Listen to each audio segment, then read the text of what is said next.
Hello guys. ഞാൻ ദേ ഈ നടന്നു പോയിക്കൊണ്ടിരിക്കുന്നത് മൂന്നാറിലോ കൊടൈക്കനാലിലോ ഒന്നുമല്ല കേട്ടോ. നമ്മുടെ സ്വന്തം അബുദാബിയിലാണ്. ഇന്ന് രാവിലെ അബുദാബിയിൽ കണ്ട ഫോഗാണ് ഇത് കേട്ടോ. ഇപ്പോൾ നിങ്ങൾ ഈ കണ്ടുകൊണ്ടിരിക്കുന്ന അബുദാബിയിലെ ബെനിയാസ് എന്ന സ്ഥലമാണ്. അബുദാബി സിറ്റിയിൽ ഇന്ന് ഫോഗ് വന്നിട്ടില്ല. ഞാനും അബുദാബി വന്നിട്ട് ആദ്യമായിട്ടാണ് ഇത്രയും ഫോഗ് കാണുന്നത് കേട്ടോ. പിന്നെ ഞങ്ങൾ ഈ നടന്നു പോയിക്കൊണ്ടിരിക്കുന്നത് എന്താന്ന് വെച്ചാലേ, ഫോഗ് ഉള്ളപ്പോൾ വണ്ടികളൊന്നും കടത്തി വിടാറില്ല. അതുകൊണ്ട് നമ്മൾ വർക്ക് ചെയ്യുന്ന അടുത്ത് തന്നെ സ്റ്റോപ്പിൽ ഇറങ്ങിയിട്ട് നടന്നുകൊണ്ടിരിക്കുന്ന കാഴ്ചയാണിത്. വർഷം മുഴുവൻ ചൂടായി കിടക്കുന്ന ഒരു മരുഭൂമി ഇതുപോലെ തണുപ്പ് മൂടി കിടക്കുന്ന കാണാൻ തന്നെ നല്ല രസമുണ്ട്. ഇപ്പോഴീ കാണുന്ന സ്ഥലം അബുദാബി സിറ്റിയിൽ നിന്ന് വളരെ ദൂരെയാണ് കേട്ടോ. ഈ മരങ്ങളൊക്കെ മഞ്ഞിൽ മൂടി നിൽക്കുന്ന കാണുമ്പോൾ തന്നെ ഒരു കൊടൈക്കനാലിൽ പോയ ഫീലാണ്.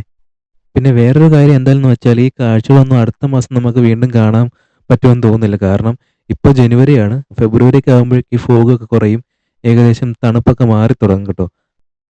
എന്തായാലും രാവിലെ തന്നെ ഈ മഞ്ഞന്തോട് നടന്നപ്പോൾ ഒരു വെറൈറ്റി ഫീലായിരുന്നു കേട്ടോ. യു എയിൽ നമ്മളെല്ലാവരും കാത്തിരിക്കുന്ന ഒരു സീസണാണ് ഈ വിൻ്റർ സീസൺ കേട്ടോ. അപ്പോൾ അതുകൊണ്ട് ഇതിലെ മാക്സിമം നമ്മൾ എൻജോയ് ചെയ്യുക.